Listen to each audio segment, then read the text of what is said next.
नमस्कार, आप तो आ रही है।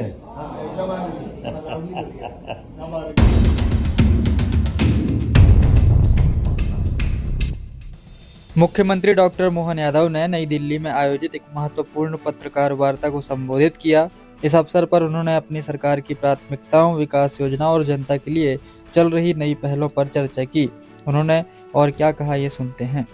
मध्य प्रदेश में विधानसभा चुनाव के बाद एक वर्ष इस सरकार का हो रहा है। ऐसे में सरकार के स्तर पर हमने दो प्रकार के अलग अलग अभियान और पर्व दो तरह से मनाने का प्रयास किया गया। एक, हमारी जन कल्याणकारी योजनाओं को नीचे तक पहुंचाने के लिए, जनहितैषी हितग्राहियों के लिए नगरीय स्तर पर सभी वार्डों में, पंचायत स्तर पर गांव-गांव के अंदर तक हमारी 56 प्रकार की जनहितैषी योजनाओं को लेकर के हमारे वार्ड के अंदर पार्षद, वार्ड के अंदर के अधिकारी, कर्मचारी, नगरीय स्तर पर नगर निगम आयुक्तों को हमने इसका नोडल ऑफिसर बनाया है, जो 11 दिसंबर से लगा करके 26 जनवरी तक लगातार 40 दिन तक हमारे विभिन्न प्रकार की जनहितैषी योजनाओं को लेकर के जनता के बीच जाकर के जो हितग्राही पात्र पाए जाएंगे उन सबको वह सारी योजनाओं का लाभ दिलाने के लिए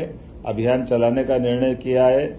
इसी प्रकार से जन कल्याण पर्व के माध्यम से हमारी बड़ी बड़ी योजनाओं को लेकर के प्रदेश के स्तर पर हमने कुछ कार्यक्रम बनाए जो लगभग एक पखवाड़ा के रूप में लगेंगे, जिसको हमने नाम दिया जन कल्याण पर्व के माध्यम से, जिसमें लगभग 18,354 करोड़ के विभिन्न प्रकार के विकास कार्यों का भूमि पूजन और लोकार्पण अलग अलग अवधि में किया जाना प्रस्तावित किया गया है। खास करके हमारे लिए यशस्वी प्रधानमंत्री के आशीर्वाद से हमारे नदी जोड़ो अभियान में हमें बड़ी सफलता मिली है। नदी जोड़ो अभियान में केन बेतवा ये बहुत बड़ी वृहद योजना है। स्वर्गीय भारत रत्न अटल बिहारी वाजपेयी जी ने स्वप्न देखा था कि यह नदी जोड़ो अभियान होना चाहिए। यशस्वी प्रधानमंत्री के आशीर्वाद से भारत की पहली नदी जोड़ो अभियान की पहली योजना केन बेतवा, जो बुंदेलखंड और यूपी दोनों राज्यों के मध्य में लगभग 1 लाख करोड़ की ये योजना है, जिसके माध्यम से हमारी इस योजना के पहले चरण का भूमि पूजन लोकार्पण माननीय प्रधानमंत्री जी समय देंगे, तो हम इस पखवाड़े के अंदर ही इस योजना को रखने जा रहे हैं। एक 20 वर्ष से ज्यादा समय से पार्वती काली सिंध चंबल योजना पे भी हमने सहमति दी है कि हमारे राज्य और राजस्थान दोनों के हित सामान्य है और सहज है।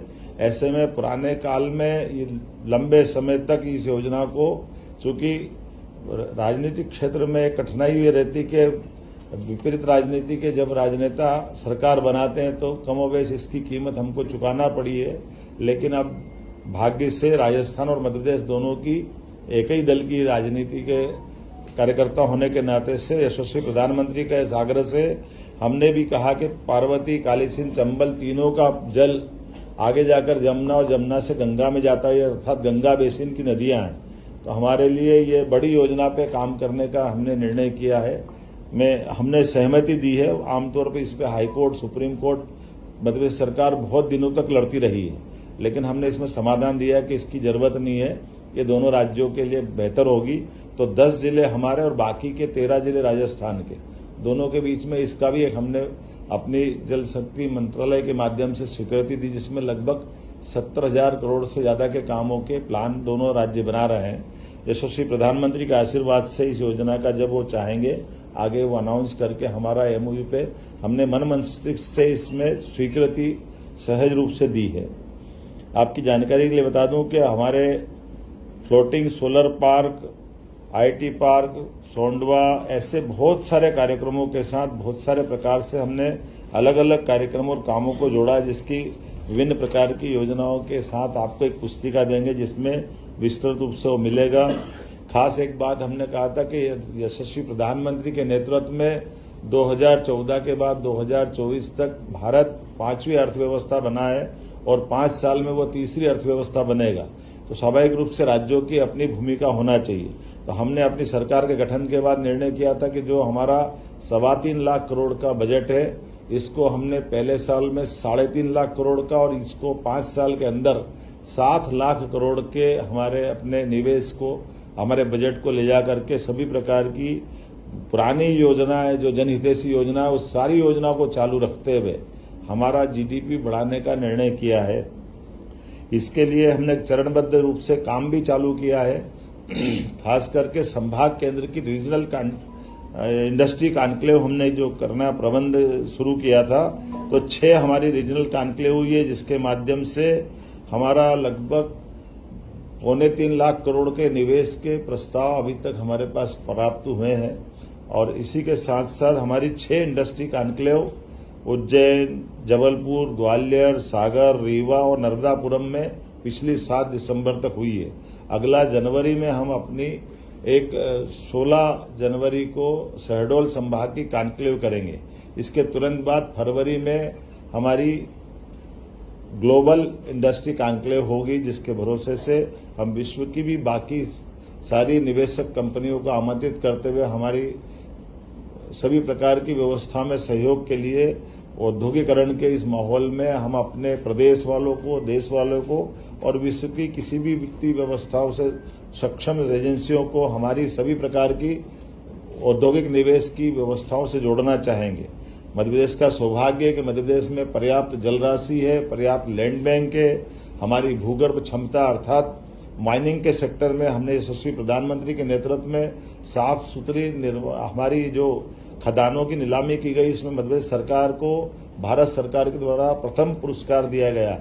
ये हमारे लिए ये भविष्य की माइनिंग की बड़ी संभावनाओं में से हमारे लिए अब हम आगे प्रयास कर रहे हैं कि जो हमारा 10,000 करोड़ का इससे जो राजस्व प्राप्त होता है, ये 5 साल में 50,000 करोड़ तक पहुंचे। और मुझे इस बात की प्रसन्नता है कि इसी साल लगभग 15,000 करोड़ के निवेश के हमारे करीब हम पहुंच रहे हैं। उम्मीद करेंगे इसी प्रकार से हमारी बाकी चीजों में भी, जैसे कृषि उत्पादक क्षमता हमारी बहुत अच्छी हुई है, लेकिन कृषि उत्पादक के साथ साथ हम अपने किसानों की आय बढ़ाने के लिए दूध उत्पादन में भी हमारी बड़ी भूमिका देख रहे हैं।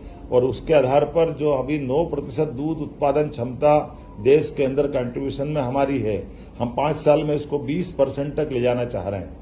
इसी सिलसिले में लगभग हमारी जो नेशनल डेयरी डेवलपमेंट बोर्ड के माध्यम से MOU हुआ है, वो हमारी सभी दूध से बने हुए उत्पाद और उत्पाद से भी किसानों को ठीक से आय मिले। और हमने भी निर्णय किया कि दूध खरीदने पे भी हमारी सरकार बोनस प्रारंभ करेगी, अर्थात किसानों की आय बढ़ाने के लिए फसल उत्पादन के साथ साथ दूध उत्पादन में भी उनकी अपनी आय बढ़े, इस दिशा में हम काम कर रहे हैं। कुछ स्थायी प्रकृति के काम भी बहुत सारे चालू किए हैं, साथ ही साथ चिकित्सा क्षेत्र में भी हमने काम किया है। यद्यपि कुछ आंकड़े आपको जरूर बताना चाहूंगा। 2004-05 तक जब हमारी सरकार माननीय उमा जी के नेतृत्व में बनी, बाद में बाबूलाल जी गौर के नेतृत्व में बनी, बाद में शिवराज सिंह जी के नेतृत्व में बनी, तो हमारे 2005-04 के पहले हमारे पास कुल 5 मेडिकल कॉलेज थे। और 5 मेडिकल कॉलेज की तुलना में हमारे पास 2023-24 तक आज की स्थिति में हमने, मेरे आने के बाद 3 मेडिकल कॉलेज चालू हुए, उसके पहले के और बाद के मिलाकर के आज 30 मेडिकल कॉलेज हमारे अपने मध्य प्रदेश में हुए हैं। लेकिन ये 1 साल के अंदर हमारे 14 मेडिकल कॉलेज PPP पे और 8 हमारे निर्माणाधीन है, अर्थात अब 1.25 से 1.5 साल के अंदर लगभग हम 50 मेडिकल कॉलेज अपने यहाँ राज्य में लाएंगे। ये सबसे तेज गति से बढ़ने वाले हमारे मेडिकल चिकित्सा की दृष्टि से बड़ी उपलब्धि रहेगी। इसी प्रकार से 5 आयुर्वेदिक मेडिकल कॉलेज इसी साल हमने खोलने का निर्णय किया है। कुल मिलाकर के चिकित्सा की सभी विधाओं में लगातार प्रोत्साहन देने के कारण से 55 एक्सीलेंस कॉलेज भी हमने अपनी नई शिक्षा नीति के अंतर्गत राज्य सरकार द्वारा खोले गए, जहां पहली बार अपने कॉलेजों के अंदर सभी प्रकार की शिक्षा में प्रोत्साहन देते हुए महाविद्यालय के विद्यार्थियों को भी बस से आने जाने की सुविधा ये अपनी मध्य प्रदेश सरकार द्वारा प्रारंभ की गई है। हमने उम्मीद की है कि जिस प्रकार से गुड गवर्नेंस के लिए काल के प्रवाह में बड़ी बड़ी फैक्ट्रियां बंद हो जाती थी, मजदूरों को अपने हक के लिए कोर्ट कचहरी के चक्कर लगाना पड़ते हैं। उदाहरण के लिए हुकुमचंद मिल का 30 साल से उनके हक का पैसा मजदूरों का 7,000 मजदूरों का पेंडिंग था। हमने त्वरित गति से निराकरण करते हुए नीतिगत निर्णय लिया कि मजदूरों का भुगतान सरकार करेगी, बदले में मिल या बाकी चीजों की लैंड सरकार रख लेगी।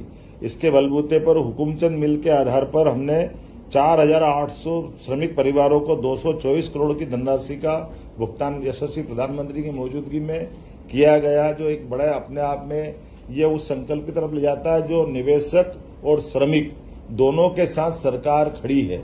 श्रमिक को भी हम अधूरे में नहीं छोड़ सकते। इसी प्रकार से जो भविष्य में हमारे पे भरोसा करने वाले इंडस्ट्रियलिस्ट है, काल के प्रवाह में लंबे समय तक चलाने के बाद टेक्नोलॉजी अगर पुरानी हो जाती है तो भी हम अपनी भूमिका निभाने को तैयार है। उम्मीद कर रहे हैं आने वाले समय में हमने जिस प्रकार से और भी कई काम किए, खास करके लाडली लक्ष्मी योजना, लाडली बहना योजना, इस पे हमने आने के बाद 250 रुपये चला है। यद्यपि हमारे विरोधी दलों ने कहा था कि केवल चुनाव तक की योजना है, बाद में बंद कर देंगे, वित्तीय व्यवस्था खराब हो जाएगी, लेकिन हमने उस पर भी धनराशि बढ़ा करके इस संकल्प की पुष्टि की कि हमने जो कहा है वो हम करके दिखाएंगे। नारी सशक्तिकरण की दिशा में ये सारी योजनाएं उसी प्रकार से चालू रहेगी। मुझे इस बात की भी प्रसन्नता है कि हमने एक नए एयरपोर्ट का लोकार्पण रीवा एयरपोर्ट के नाते से किया है। एविएशन की दिशा में हमने बहुत बड़े काम अलग अलग प्रकार से किए हैं। उसी के सिलसिले में हमारे अपने रीजनल एयर कनेक्टिविटी भी बढ़ाई है, जिसके आधार पर टूरिज्म को लेकर के सिंगरौली, भोपाल, रीवा, सतना ऐसे कई छोटे सेक्टर में भी हमने अपनी लोकल हवाई सेवा भी उपलब्ध कराई, जो हवाई यातायात के साथ साथ पर्यटन को भी बढ़ावा दे रही है। हमने प्रयास किया है कि हमारे एयर एम्बुलेंस की सुविधा के माध्यम से आयुष्मान योजना के आधार पर बीमार या डॉक्टर और कलेक्टर की दोनों की सलाह पर उसको और उन्नत हॉस्पिटल तक पहुंचाना होगा, तो एयर लिफ्ट के माध्यम से हम उसकी जान बचाने में उसके आयुष्मान कार्ड के आधार पर ही एयर एम्बुलेंस की सुविधा दे रहे हैं और बड़े पैमाने पर इसका हमको अच्छा रिस्पांस मिला है। ऐसी बहुत सारी योजना में काफ़ी चीज़ें बता सकता हूं, जैसे हमने लाडली बहनाओं को 450 रुपये में गैस टंकी की रिफिलिंग की सुविधा प्रदान की है, और भी बहुत सारी चीज़ें आपको मिलेगी। मैं उम्मीद कर रहा हूं कि ऐसी सारी सुविधाओं के साथ हमारी सरकार लगातार आगे बढ़ रही है। मुझे लगा कि आज आपके बीच में बात करना चाहिए, तो कुछ ऐसे मैंने अपनी कुछ बातें कही है। कुछ हमने नवाचार भी किए हैं, जैसे हमारे यहाँ कुलपतियों के नाम आमतौर पर कुलगुरु पे हमने किया है। ये हमारे पहले महाराष्ट्र की सरकार ने इसको लागू किया हुआ है पहले से। हमारे यहाँ कुलपति कुलगुरु कहाए जाएंगे, ये बीते साल ही हमने निर्णय किया है। ऐसे हेल्थ के सेक्टर में हमने निर्णय किया है, पहले हेल्थ डिपार्टमेंट अलग, हेल्थ एजुकेशन अलग, दो अलग अलग मंत्रालय थे। हमने कहा ये अनावश्यक है, इससे खर्चा भी बढ़ता है और सुविधा में भी असंगत होती व्यवस्था, इसलिए दोनों मंत्रालय को एक करके हमने एक ही मंत्री को ये दोनों काम दिए हैं। पशुपालन के साथ साथ हमने जनहितैषी भी कई सारे निर्णय किए कि अब हमारे यहाँ पर आमतौर पर बीमारों को लेकर के आने के लिए एम्बुलेंस होती है, और किसी कारण से किसी की मृत्यु अगर हो जाए तो कोई हाथ में, कोई ठेले पे, कोई काय से ले जाता था। हमारी सरकार ने निर्णय किया कि सभी हॉस्पिटल में सब वाहन दे करके, जो जहाँ, क्योंकि भौगोलिक रूप से हमारा राज्य बड़ा है, तो हर व्यक्ति को संवेदनशीलता के आधार पर उसको अपने घर तक पहुंचाने के लिए सरकार सब वाहन देने की तरफ आगे बढ़ी है। मैं और भी कई सारे निर्णय बता सकता हूं, खास करके रानी दुर्गावती के नाम पर हमने अपनी रानी दुर्गावती जी का 500 जन्म शताब्दी वर्ष चला रहा है, इसलिए उनकी पहली राजधानी गढ़मंडला की राजधानी जबलपुर में थी, उनके नाम पर हमने कैबिनेट की। एक और उनकी राजधानी संग्रामपुर में थी, वहां भी हमने कैबिनेट की है। साथ ही साथ कोदो कुटकी पे हमारी तरफ से 1000 का अनुदान जोड़ते हुए रानी दुर्गावती योजना के आधार पर श्री अन्न योजना को भी प्रोत्साहन देने का निर्णय किया है। बताने के लिए तो काफी कुछ है, लेकिन मैं उम्मीद कर रहा हूं कि ये सब आप आगे इस सारी बातों को धीरे धीरे। एक बड़ा काम हमने पहली बार ये किया है कि किसानों के लिए सीधे सीधे साइबर तहसील की व्यवस्था देश में पहली बार लागू की है। अगर कोई किसी की आमतौर पर कोई रजिस्ट्री करा लेता, विक्रय पत्र का पंजीयन कराता है, तो फिर पटवारी गिरदावर के पास नामांतरण के लिए उसको जाना पड़ता है। हमने प्रबंधन ये किया है कि जो भी कोई अपनी संपत्ति का हस्तांतरण करेगा, ऑटोमेटिक साइबर तहसील के माध्यम से उसका नाम चढ़ जाएगा। ये पहले देश में पहला प्रयोग है जिस आधार पर हमने सभी की सहूलियत देते हुए इस सिस्टम को बनाया है। इसके भी 3 चरण है। पहले एक बड़ा नंबर अकेला उसका हो रहा था, बाद में 1/2 वालों को भी ले रहे हैं, अब 1/3 अर्थात एक नंबर के 3 हिस्से हो गए, तो तीनों का भी पंजीयन हमारे साथ हो ही जाएगा। इसी प्रकार से प्रधानमंत्री जी के एक पेड़ में माँ के नाम, इस अभियान के लिए भी हमने काम चलाया। पुराने जल स्रोतों के संरक्षण और पुनर्जीवन के लिए भी जल गंगा अभियान हमने चलाया है। और ऐसे ही साथ साथ हमारे यहाँ पर आमतौर पर आज़ादी के पहले जो पुलिस बैंड थे, जिसके आधार पर हमारी अपनी 15 अगस्त और 26 जनवरी की सभी परेड अच्छी गरिमा के साथ होती थी। काल के प्रभाव में धीरे धीरे करके वो बैंड के लोग रिटायर होते गए और पद समाप्त होते गए। हमने निर्णय किया कि वो 55 ही जिलों में पुनः पुलिस बैंड का अपना प्रबंधन किया जाए और उसी आधार पर हमने पूरे प्रदेश में इसको लागू कर दिया है। इसी के साथ लगभग 1 लाख नई भर्ती के आधार पर हमने जो निर्णय किए थे, उसके बड़े पैमाने पर हमारी पीएससी और कर्मचारी चयन मंडल पे हमने अपनी रिक्वायरमेंट उन तक पहुंचा दी। नारी सशक्तिकरण की दिशा में पहली बार हमारे राज्य ने 35% पद अपनी बहनों की नियुक्तियों के लिए, ये हमारी सरकार ने निर्णय लिया माननीय मोदी जी के इसी भाव के आधार पर कि हमारी शासन में भागीदारी दोनों की बराबरी से होना चाहिए। मैं उम्मीद कर रहा हूं कि बहुत सारे कामों को लेकर के कई वर्ल्ड रिकॉर्ड भी बनाए हैं, कई अलग अलग, जैसे उदाहरण के लिए खजुराहो फेस्टिवल हमारा होता था, उसमें 1484 कथक नृत्यों के साथ में उनका अपना वर्ल्ड रिकॉर्ड बना गिनीज बुक में। ताल दरबार जो तानसेन की नगरी है, वहाँ हमारा उस पर वर्ल्ड रिकॉर्ड बना।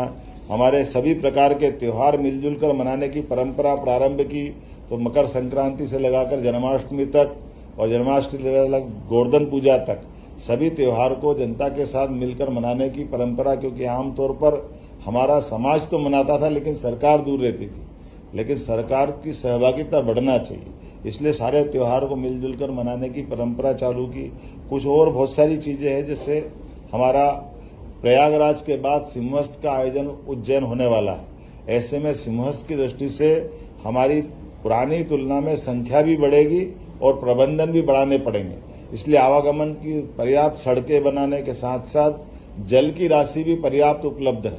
और साथ ही साथ जैसे हमारी लोग स्नान करने आते हैं क्षिप्रा जी में, लेकिन क्षिप्रा जी हमारे यहाँ कोई जल का बड़ा स्रोत नहीं है, कोई हिमालय हो या ग्लेशियर हो कि उसका जल राशि आ जाए। तो स्वाभाविक रूप से हमको अपने पिछले 80 में हम गंभीर नदी से स्नान करा रहे थे, बाद में नर्मदा जी को जोड़कर जल राशि का प्रबंधन कर रहे हैं। इस बार हमने प्रबंधन किया कि वर्षा के जल का अंदर क्षिप्रा जी का ही जल का संग्रहण हम सिलारखड़ी तालाब में कर लेंगे और उस पानी से ही, उस जल से ही हम अपने पूरे साल क्षिप्रा जी के किनारों पर क्षिप्रा जी का ही जल देंगे। तो एक तरह से जो मन की भावना रहती है, लोग क्षिप्रा में स्नान करने आते हैं, तो उसी नदी का जल मिलेगा, पवित्र नदी का, ताकि ये मन की भावना का संतोष भी रहे और ये माननीय मोदी जी के उस भाव का भी संकल्प की पूर्ति करता है, जो बूंद बूंद से हम अपने जल ही जीवन है, इस भाव को रेखांकित करने का प्रयास किया है। मैं उम्मीद करता हूँ आज वैसे तो सहज रूप से हमने आपके बीच आए थे, मुझे खुद को ऐसा लगा नहीं था कि मैं आज थोड़ा सा, क्योंकि मैं हरियाणा में गीता जयंती महोत्सव में शामिल होकर आया हूँ, मैं विलम्ब से आने की क्षमा भी चाहता हूँ एक बार फिर, और उम्मीद करता हूँ कि हमारी और जब विस्तृत बात होगी तो दोबारा विस्तार से बात करेंगे। गीता जयंती को लेकर क्या मध्य प्रदेश में आप करने वाले हैं? देखिए, हमारे लिए भगवान कृष्ण का जीवन, उनके विविध पक्षों से समाज में सीखने वाली कई सारी बातें, तो एक बात उनकी महत्व की ये भी है कि भगवान ने शिक्षा की महत्ता के लिए कंस को मारने के बाद उज्जैन में शिक्षा ग्रहण करने आए। तो हमारे लिए आज समसामयिक ये होगा कि जो शिक्षा के प्रति अनुराग उनका है 5000 साल पहले भी, वो इतनी बड़ी घटना के बाद शिक्षा की महत्ता दे रहे, तो हमारे बालकों में भी ये भाव जाना चाहिए कि शिक्षा सबसे पहली जरूरत है। इसलिए हमने इस बात को रेखांकित करते हुए गीता जयंती उत्सव में भी भाग ले रहे हैं और गीता जी के विविध पक्षों से समाज में भी बात पहुंचा रहे हैं। आज भी हम देखते हैं कि गीता, गूगल सर्च करेंगे, दुनिया में सबसे ज्यादा पढ़ी जाने वाली पवित्र पुस्तकों में से एक है, तो स्वाभाविक रूप से लोगों की उसमें रुचि भी है। और हरियाणा गीता जयंती महोत्सव पहले से ही मनाता आया, तो हमने प्रयास किया कि गीता जयंती हम भी मनाएंगे।